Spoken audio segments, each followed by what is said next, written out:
सबसे पहले हम पहले फेज को देखते हैं, G1 फेज को। G1 फेज को देखें, ये क्या है? This is the first phase of interface. इसको क्या कहा जाता है? इसको आप कहते हैं कि देखें, it is the phase of metabolism. Phase of metabolism भी इसको कहा जाता है। क्यों? क्योंकि in this phase there is आपके पास, अच्छा, because in this phase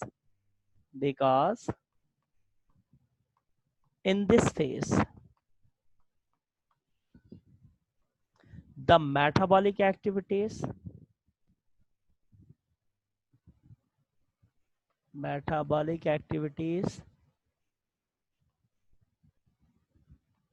are maximum।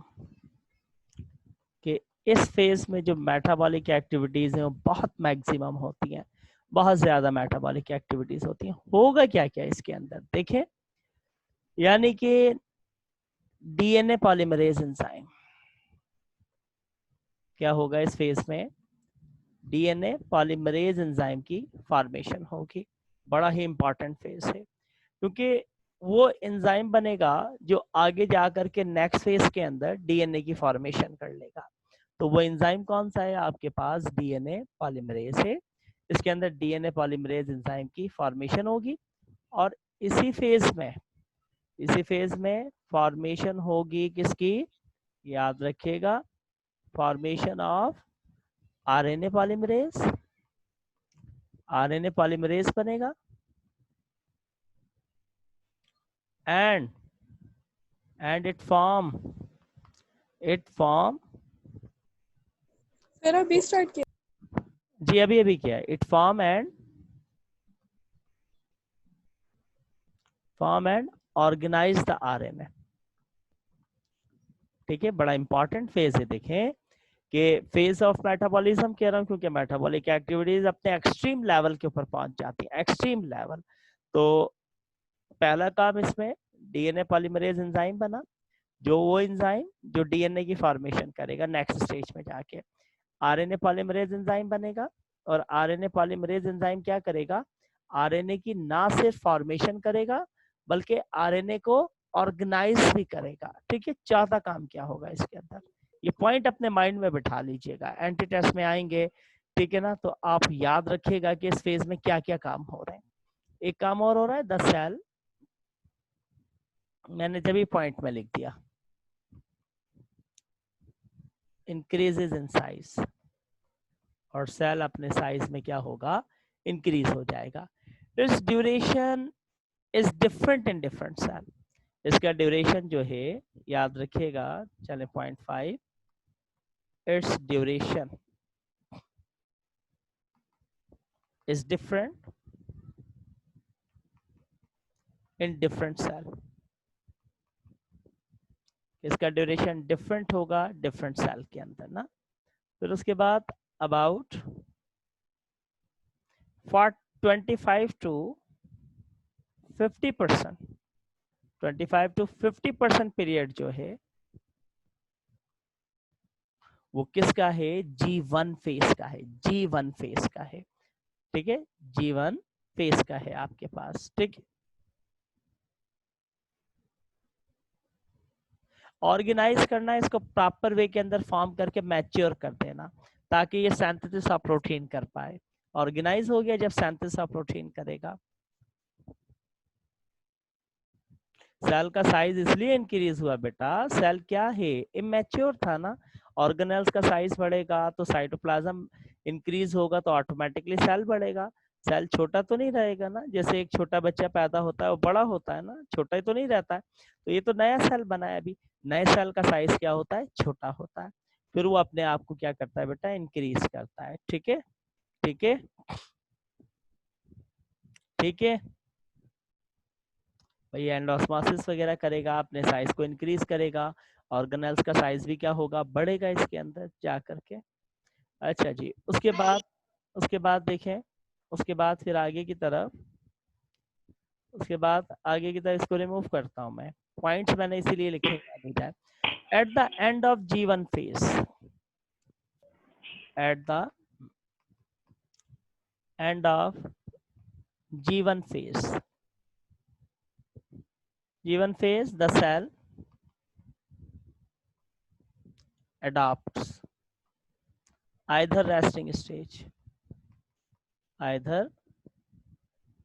resting stage. अब ये क्या अडॉप्ट कर लेता है, एक रेस्टिंग स्टेज को अडॉप्ट कर लेता है and does not sir take. कितना पढ़ा दिया? मैंने तो अभी थोड़ा सिर्फ जीवन ही बताया है बस, वो सर रिकॉर्डिंग थोड़ा दूंगा सा उसमें, रिपीट उसमें देख लेना, करें। ओके उसमें देख ओके लेना, ओके मैं ठीक एंड है में ठीक अभी रिपीट कर दूंगा थोड़ा सा, ठीक है। एट द एंड देखें G1 फेज जो है फेज ऑफ मेटाबॉलिज्म है, इसमें सेल की मेटाबॉलिक एक्टिविटीज मैक्सिमम होती हैं। फिर दूसरा काम इसको फेज ऑफ मेटाबॉलिज्म कहते हैं, क्योंकि 3 स्टेजेस है ना, G1, S और G2। जितनी ज्यादा मेटाबॉलिक एक्टिविटीज मैक्सिमम इसमें होंगी, बाकी किसी फेज में नहीं होंगी। इसमें फिर दूसरा काम क्या होता है, डीएनए पॉलीमरेज एंजाइम की फॉर्मेशन होती है, ताकि वो आगे नेक्स्ट स्टेज में जाके डीएनए बना ले। तीसरा काम इसमें क्या होता है, आरएनए पॉलीमरेज एंजाइम बनता है, और वो आरएनए पॉलीमरेज एंजाइम क्या करता है, आरएनए की फॉर्मेशन करता है, और फॉर्मेशन करने के बाद उसको ऑर्गेनाइज करता है। ऑर्गेनाइज करता मतलब सिंथेसिस ऑफ प्रोटीन के लिए भेज देना उसको साइटोप्लाज्म में, ठीक है। और चौथा काम क्या होता है, इसके अंदर सेल का साइज इंक्रीज होता है। उसके बाद इसका जो ड्यूरेशन है, 5वां पॉइंट, इसका ड्यूरेशन डिफरेंट होगा डिफरेंट सेल के अंदर। और सेल साइकिल का यानी कि जो इंटरफेस है आपके पास, या पूरा सेल साइकिल है या इंटरफेस है, इंटरफेस का 25 से 50% जो है वो किस पे डिपेंड करता है, G1 स्टेज पे डिपेंड करता है। ये भी याद रखिएगा, एमसीक्यूज आ सकता है। 25 से 50% तक कौन होता है, G1 फेज होता है। Time duration required minimum 8 hours, ठीक है, और मैक्सिमम 11 आवर्स इसको रिक्वायर्ड होंगे, याद रखिएगा, मिनिमम 8, मैक्सिमम 11 आवर्स रिक्वायर्ड होंगे इसको, ठीक है। अच्छा, फिर क्या होता है, at the end of G1 phase the cell adopt either resting stage, ये एक और रेस्टिंग स्टेज को क्या कर लेता है, अडॉप्ट कर लेता है ना, other resting stage, and does not, ये कौन करेंगे ये भी बताता हूं मैं, does not take part in cell cycle. फिर ये सेल साइकिल में कोई अपना रोल प्ले नहीं करते। It is called resting stage, इसको आप रेस्टिंग स्टेज का नाम देते हैं ना, रेस्टिंग स्टेज, ठीक है। या फिर आप इसको कहते हैं G0। G0 का मतलब ही क्या है, रेस्टिंग स्टेज है, ठीक है। फिर ये दूसरी active phase of cell division में यानी कि एंटर नहीं होता, ठीक है ना। It either enter into another active stage of cell division called S, ठीक है। G1 स्टेज जो है, इसमें फिर ये G1 में आके क्या करेगा, G1 में आके फिर ये सेल क्या कर, अगर G1 में आ गया तो सेल सारी लाइफ टाइम क्या करता रहेगा, परफॉर्म मेटाबॉलिज्म, सिर्फ मेटाबॉलिक एक्टिविटीज को क्या करता रहेगा, परफॉर्म करता रहेगा, but does not involve in cell division, but does not involve in cell division. देखें कैसे, मैं आपको बताता हूं कि जैसे आपके पास न्यूरॉन है ना, न्यूरॉन एक दफा मैच्योर हो जाए तो दोबारा बनता है, डैमेज हो जाएगा, नहीं बनता।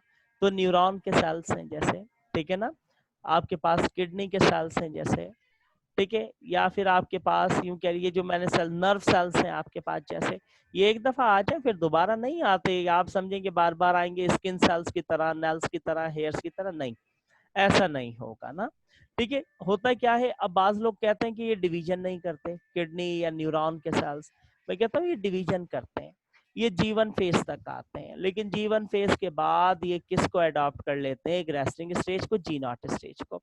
और जब ये G0 के अंदर एंटर हो गए, अब ये लाइफ टाइम, होल टाइम सिर्फ मेटाबॉलिक एक्टिविटीज परफॉर्म करते रहेंगे।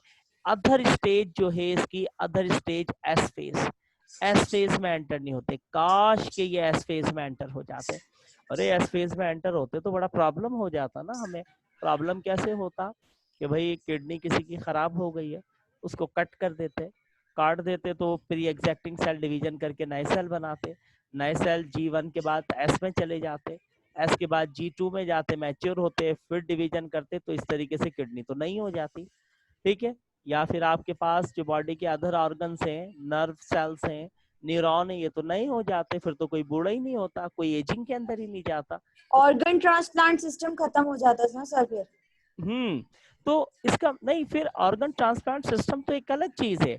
मैं तो ये कह रहा हूँ ना, वो ऑर्गन ट्रांसप्लांट भी ऐसे थोड़ी ना किया जाता, उसके लिए भी कई प्रॉब्लम्स होते हैं ना, कई प्रॉब्लम्स होते हैं कि जी किडनी मैश करे, ये वो सारे मामलात होते हैं। ठीक है। अच्छा अच्छा,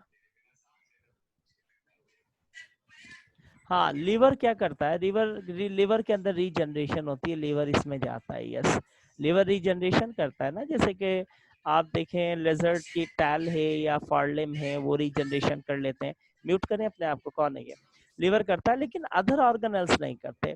ठीक है। तो अब आपके पास फिर बड़ा मसला हो जाता है बेटा, ट्रांसप्लांट तो एक अलग चीज है, वो तो उसके लिए भी फिर मैच करना बड़ा जरूरी है, ब्लड ग्रुपिंग किडनी का मैच करना, फिर लगने के बाद आया वो फंक्शन परफॉर्म करेगा नहीं करेगा, बड़ी कॉम्प्लिकेशंस होती हैं उसके अंदर ना। तो अगर काश ऐसा होता, कितना मजा आता कि हम या आप में से कोई भी बूढ़ा ही नहीं होता, हम सब जवान रहते। ठीक है। अक्सर आप देखें किडनी का प्रॉब्लम होता है, नर्व सेल्स डैमेज हो जाते हैं, न्यूरॉन डैमेज हो जाता है आपका। ठीक है। ब्रेन आपका श्रिंक होने लग जाता है, डायमेंशिया वाली कंडीशंस हो जाती है। ठीक है। तो ये डिसऑर्डर पैदा हो जाते हैं एज के साथ साथ जा करके। काश कि अगर ये प्रोसेस होता तो हम सब यंग रहते। तो इनके जो सेल्स है ना, ये एक दफा अगर डैमेज हो जाए, न्यूरॉन या नर्व सेल्स, ये दोबारा नहीं आते। अब आप कहेंगे कि जी सेल डिवीजन नहीं करते, मैं कहता हूँ ये सेल यानी कि ये मैचुरेशन में G1 फेज तक आते हैं। G1 के बाद ये एस में नहीं एंटर हो पाते हैं, लाइफ टाइम G0 में पड़े मेटाबॉलिक एक्टिविटीज ही करते रहते हैं, दूसरा कोई फंक्शन परफॉर्म नहीं करते हैं। ठीक है। जबकि आपके स्किन सेल्स हैं, हेयर सेल्स हैं, नेल्स हैं, ये चले जाते हैं। आपकी स्किन भी ये सेक्सुअल रिप्रोडक्शन कर रही है ना, एक तरीके से अगर देखा जाए, स्किन नेल्स हेयर्स ये सेक्सुअल रिप्रोडक्शन कर रहे हैं ना, इसमें पैरेंटियल सेल डिवाइड हो रहा है, डॉटर सेल बना रहा है। ठीक है ना। तो ये एक तरीके से आपकी स्किन, अगर ये एमसीक्यूज आ जाए ना, स्किन हेयर नेल ये सेक्सुअल रिप्रोडक्शन करते हैं, याद रखिएगा। अच्छा, दूसरी स्टेज है उसके बाद एस फेज। एस का मतलब ही सिंथेसिस फेज है, ये बड़ा इंपॉर्टेंट फेज है ना। इसके अंदर क्या होगा, इसको सिंथेटिक फेज कहते हैं। इस फेज के अंदर इंपॉर्टेंट सब्सटेंस प्रोड्यूस होगा।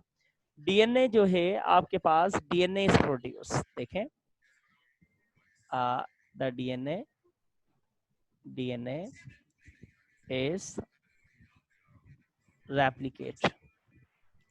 डीएनए क्या करेगा, रेप्लिकेट करेगा एंड बिकम्स क्या हो गया, डबल हो गया, डबल हो गया। ठीक है। 23 थे ना इसमें सेल, पेरेंट्स से 46 से दो बने थे, 23 के। अब वो जो डॉटर सेल था उसमें 23 क्रोमोसोम्स थे, डीएनए ने रेप्लिकेशन किया, अपना अमाउंट क्या कर लिया, बिकम डबल। तो क्या हुआ, the number of chromosomes also become double, वो भी क्या हो गए, बिकम्स डबल, वो भी बेटा क्या हो गए, डबल हो गए। ठीक है। तो इसका ड्यूरेशन कितना है, इसका इट्स ड्यूरेशन, इसमें बस ये एक इम्पॉर्टेंट काम होता है, ड्यूरेशन 35 to 40% ऑफ इंटरफेस। ठीक है। और minimum time duration required, minimum, mute करें अपने आप को बेटा, कौन है ये, मिनिमम टाइम ड्यूरेशन कितना होगा इसका, आपके पास तकरीबन यूं कह लें 6 आवर्स। और मैक्सिमम कितना होगा, मैक्सिमम 8 आवर्स होगा तकरीबन। ठीक है। 8 आवर्स के करीब जाएगा। जीवन का मैंने अभी बताया आपको, जीवन का टाइम ड्यूरेशन कितना था भाई, जीवन का टाइम ड्यूरेशन मिनिमम कितना था, 8 आवर्स, और मैक्सिमम कितना था बेटा, 11 आवर्स था। ठीक है। अच्छा जी, ठीक है बेटा, म्यूट कर लो अपने आप को। ठीक है। चलें, आप तो म्यूट हो गए। अच्छा जी, ये हो गया एस फेज। तो एस फेज में क्या होना है, रेप्लिकेशन होनी है। रेप्लिकेशन के लिए डीएनए पॉलीमरेज चाहिए होगा, वो जीवन फेज में बन चुका था डीएनए पॉलीमरेज। ठीक है। जीवन फेज में बन चुका था, उसने यहाँ आके रेप्लिकेशन करके अमाउंट को डबल कर लिया, सिंपल। अच्छा, अब उसके बाद तीसरी स्टेज, बल्कि लास्ट स्टेज आपके पास G2 फेज, ये लास्ट है। दिस इज द आपके पास क्या फेज बिफोर माइटोसिस, ये वो फेज है जो माइटोसिस से पहले होगा, आखिरी स्टेज। देखिए in this stage cell is ready for division, इस स्टेज में आके अब सेल रेडी हो जाएगा डिवीजन के लिए ना। इसमें कई काम होते हैं, पहला तो क्या होगा, energy store for the movement of chromosome. याद है आपको, मैंने पिछले चैप्टर में आपको बताया था कि chromosome move toward the spindle fibres, कि क्रोमोसोम स्पिंडल फाइबर की तरफ मूव करते हैं और सेंट्रोमेयर के अंदर एनर्जी स्टोर हो जाती है, सेंट्रोमेयर के अंदर एनर्जी स्टोर हो जाती है। और जो सेंट्रोमेयर के अंदर आपके पास एनर्जी स्टोर हुई थी वो कौन सी थी, एटीपी एनर्जी थी। तो अब देखें वो एटीपी एनर्जी यहाँ स्टोर हो रही है, क्योंकि इसको पता है कि आगे जाके मैंने डिवीजन करनी है, डिवीजन करनी है तो क्रोमेटिन टूट के क्रोमोसोम बनेगा और सेंट्रियोल स्पिंडल फाइबर बनाएंगे। तो अब उन क्रोमोसोम को स्पिंडल फाइबर तक जाना है, मूव करना है, तो उसके लिए एनर्जी चाहिए होगी, वो यहाँ पे स्टोर कर लेता है, ठीक है। फिर उसके बाद दूसरा क्या करेगा, इसके अंदर सम प्रोटीन आरएनए, ठीक है ना, some protein RNA and microtubules,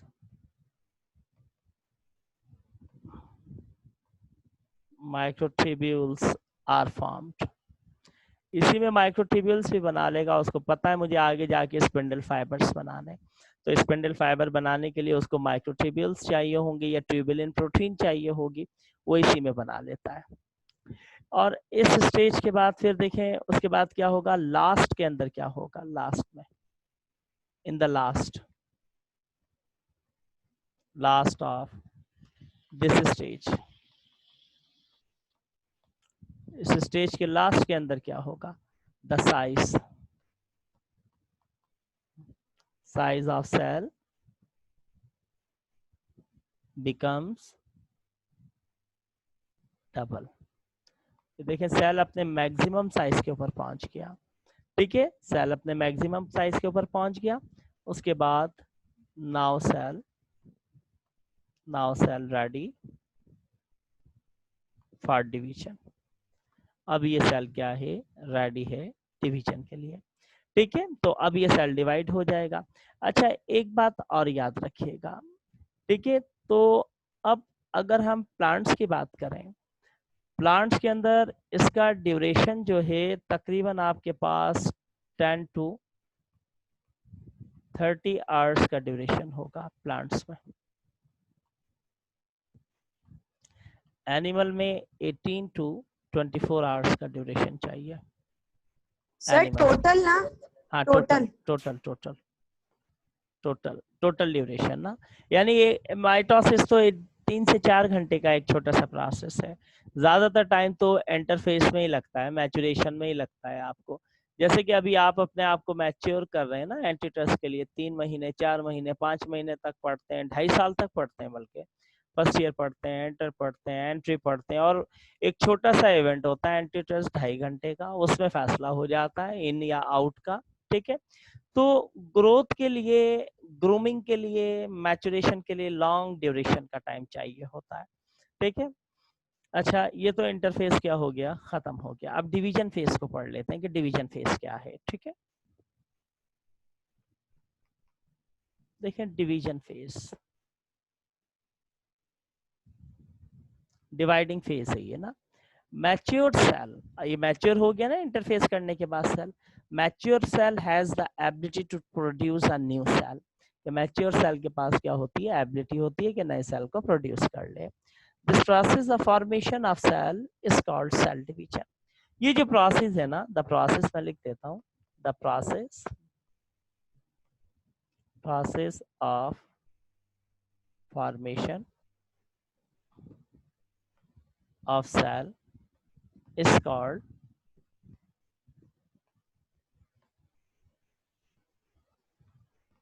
cell division.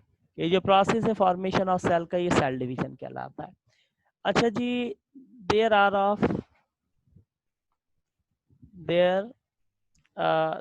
Of 3 type,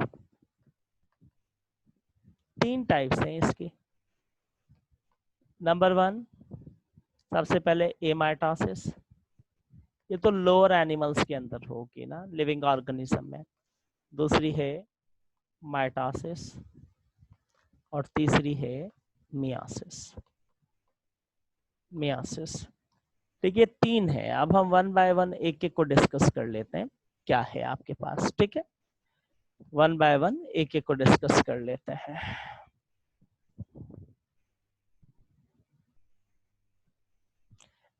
S phase का पीरियड था 6 आवर्स मिनिमम, और मैक्सिमम जो है वो आपके पास 8 आवर्स होगा, या 9 आवर्स तक भी जा सकता है। सारा मैं एक्सप्लेन कर दूंगा, आप देखते जाएं। ठीक है, अच्छा देखें उसके बाद लास्ट में बताया, कौन सा बताया लास्ट वाला, कौन सा? लास्ट में तो मैंने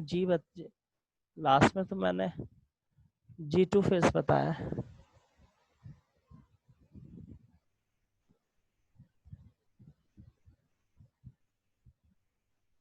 मुझे नहीं समझ आ रही है। ठीक है, अच्छा जी, सेल डिवीजन के 3 फेजेस है ना। अब इनमें से ना ये क्या है, direct type of the cell division. Direct type of the cell division. ओ भाई, इसको क्यों direct type of the cell division कहते हैं? क्योंकि there is no formation of spindle fibre. इसमें स्पिंडल फाइबर की फॉर्मेशन होती ही नहीं है। ठीक है ना, और ये एक डायरेक्ट टाइप की सेल डिवीजन है।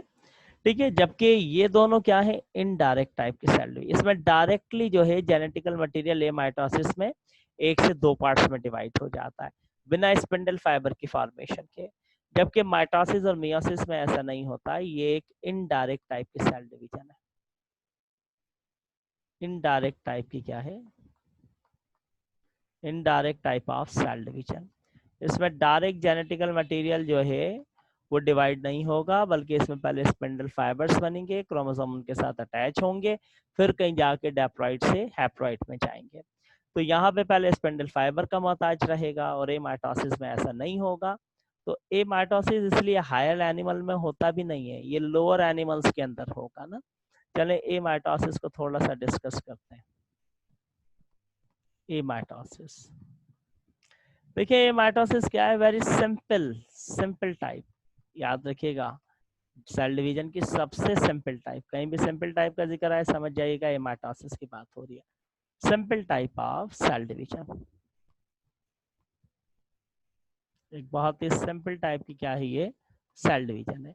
In this process there is no formation of आपके पास स्पिंडल फाइबर। अब आपने बाइंडरी फिशन बैक्टीरिया में पढ़ी थी ना, मैं क्या बताऊं आपको। देखें चैप्टर 6 में मैंने बाइंडरी फिशन बता दी थी कि ये बैक्टीरियल सेल है, सपोज करें, स्क्रैच होगा, फिर उसके बाद देखें मिडिल कंस्ट्रक्शन डेवलप होगी, ब्रेक हो जाएगा, फिर उसके बाद ये मिडिल कंस्ट्रक्शन क्या हो जाएगी, इस तरीके से इंक्रीज हो जाएगी।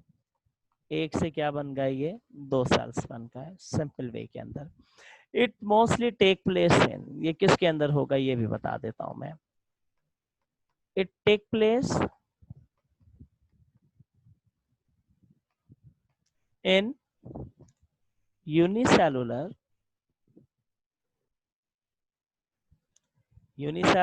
eukaryotic as well as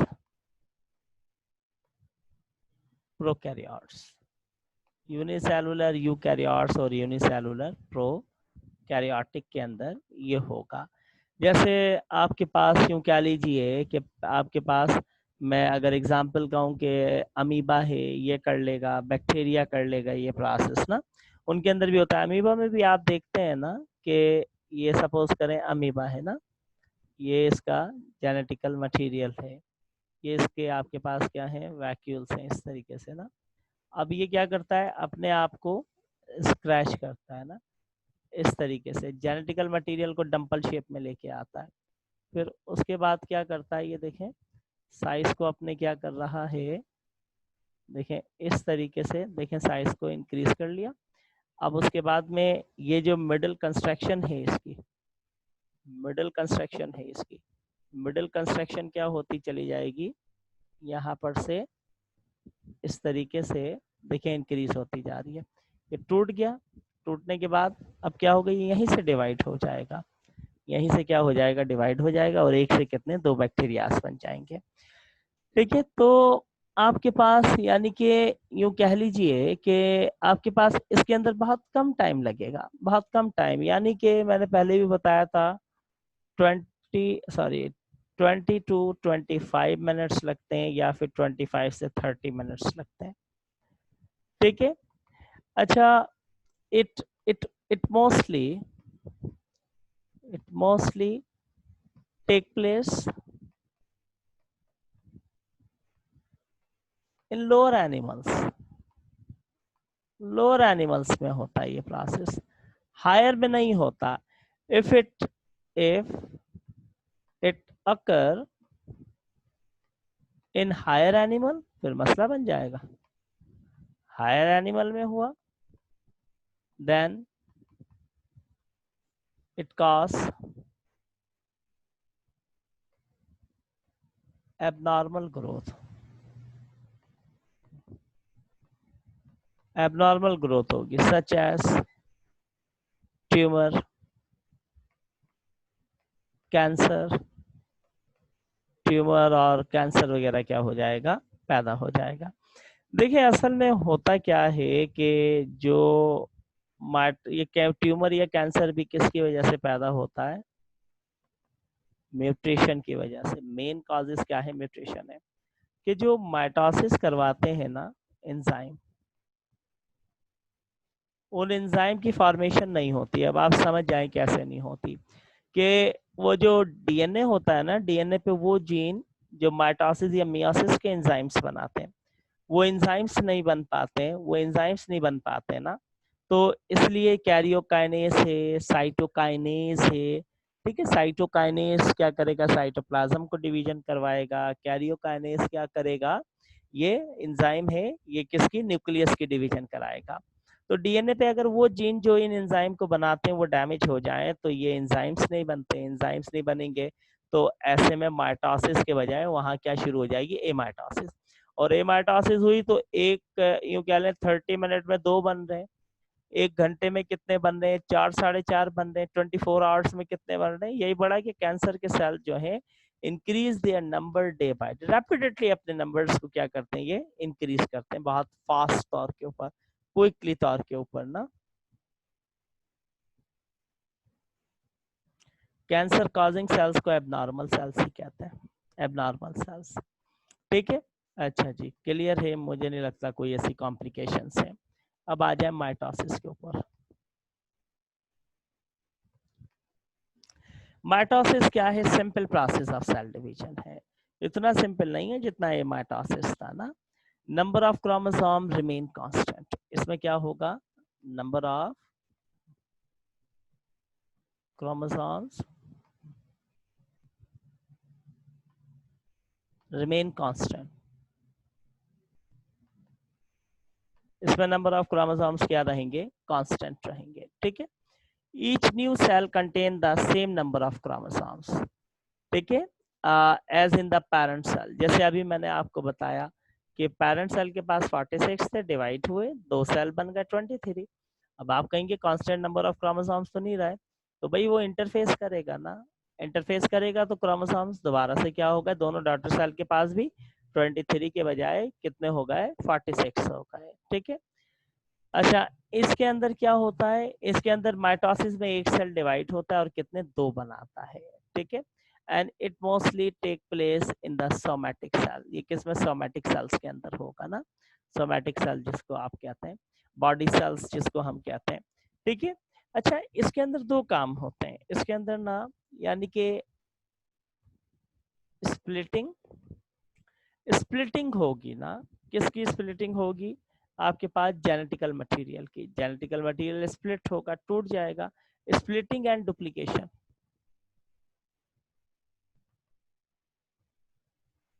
splitting and duplication occur, ठीक है ना, स्प्लिटिंग और डुप्लीकेशन ऑफ जेनेटिकल मटेरियल चले, जेनेटिकल मटेरियल ऑकर। अब कैसे स्प्लिटिंग और डुप्लीकेशन होगा ऑफ जेनेटिकल मटेरियल ऑकर? देखिए, जब माइटोसिस हो रहा है तो टूट रहा है, डैप्लॉइड से हैप्लॉइड में जा रहा है, ठीक है।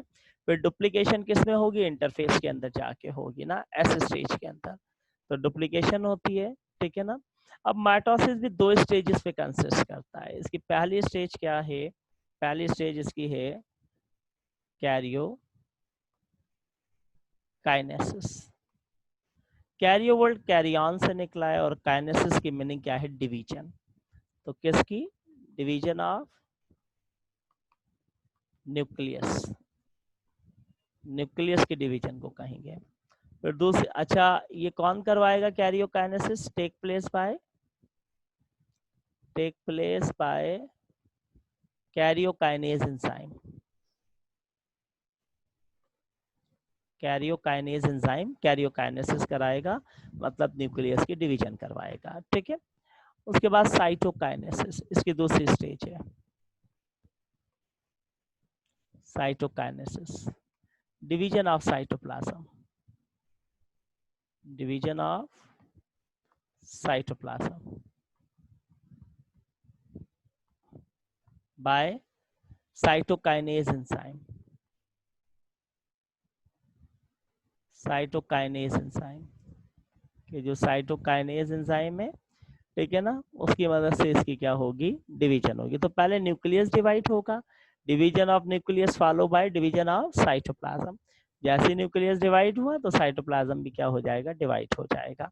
तो अब कैरियोकाइनेसिस के भी चार फेजेस हैं, रिमूव करता हूं कैरियोकाइनेसिस को, karyokinesis it also divided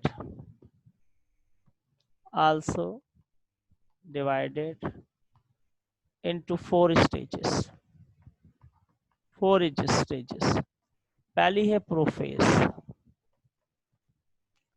pro कहते हैं फर्स्ट को, फेज कहते हैं स्टेज को। दूसरी है मेटाफेज, मेटा का मतलब मिडल, क्रोमोसोम, और फेज का मतलब स्टेज, वो स्टेज जिसमें क्रोमोसोम मिडल रीजन में आ जाए स्पिंडल फाइबर के। एना, एना का मतलब होता है सेपरेट, और फेज का मतलब है स्टेज, वो स्टेज जिसके अंदर सेपरेट होना शुरू हो जाए। और टेलोफेज, टेलोफेज, ठीक है। टेलो के अंदर क्या हो जाएगा? टेलो के अंदर क्या हो जाएगा? आपके पास बेसिकली तौर के ऊपर दो, यानी कि टैली हो जाएंगे ना। टैली होना मतलब रिपीट हो जाना, एक सेल से दो सेल का बन जाना, टैली का जिसको कहते हैं, तो हम इसको टीलो कहते हैं, टेलोफेज, ठीक है। तो बहरहाल ये तो आपके पास क्या था? चार फेजेस हैं। अभी वन बाय वन एक एक फेज को यहाँ क्या कर लेते हैं? डिस्कस कर लेते हैं, ठीक है। तो सबसे पहले हम डिस्कस करते हैं किसको? इसके अंदर प्रोफेज को, कि प्रोफेज आपके पास क्या है, ठीक है। नंबर वन, याद रखना ये किसकी? माइटोसिस को तो है, लेकिन माइटोसिस में कैरियोकाइनेसिस की स्टेजेस है। प्रोफेज क्या होगा ना, देखें प्रोफेज भी दो होंगे, एक अर्ली प्रोफेज होगा और एक लेट प्रोफेज होगा। ये प्रोफेज फर्स्ट स्टेज है माइटोसिस की, और इस स्टेज के अंदर thread like structure start to appear in the nucleus. देखें, where in this stage thread like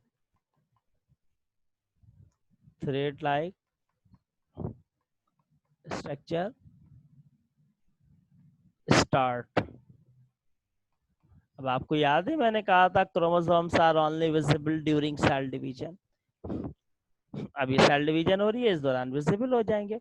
in this stage thread like structure, ठीक है, वो क्या होगा, स्टार्ट टू अपीयर।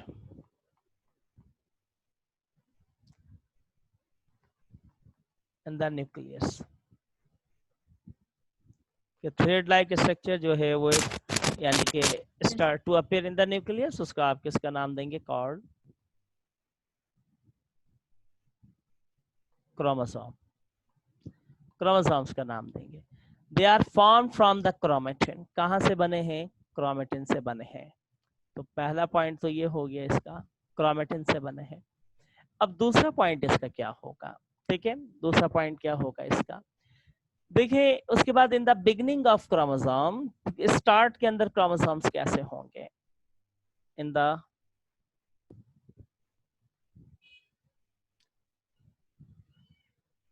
अगर किसी चीज को पॉइंट्स में पढ़ लेना तो उसको याद करना थोड़ा आसान हो जाता है। अब देखिए पहले में तो आप याद कर लीजिएगा कि थ्रेड लाइक जो स्ट्रक्चर है वो अपेयर होना शुरू होता है, जिसको हम क्रोमोसोम्स का नाम देते हैं, और क्रोमोसोम जब आ गए बनना शुरू, तो स्टार्ट के अंदर कैसे होंगे, in the beginning of chromosomes are very thin, बहुत थिन होते हैं ना।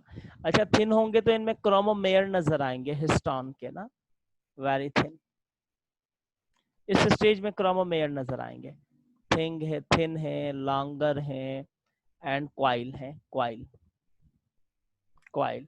जैसे बच्चा पैदा हो जाता है लेकिन 3 4 5 मंथ तक उसकी पोजीशन देखें, टांगे उसके ऊपर, हाथ यूं जुड़े हुए, जैसे अपनी मदर के यूट्रस में होता है, इस पोजीशन के अंदर वो रहता है, ठीक है। अब ये क्रोमोसोम बन तो गए लेकिन क्वाइल फॉर्म में है, अब इनकी क्वाइलिंग खत्म होने में थोड़ा सा टाइम लगेगा, जैसे मैंने बच्चे वाली एग्जांपल्स दी आपको ना, तो अब थोड़ा सा टाइम लग जाता है इसके अंदर। They are not clearly visible, they are not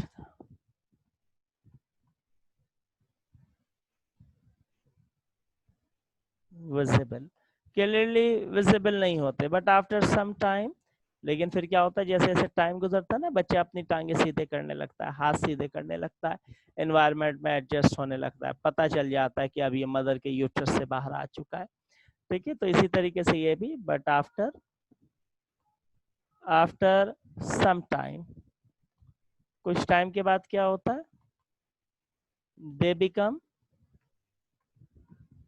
they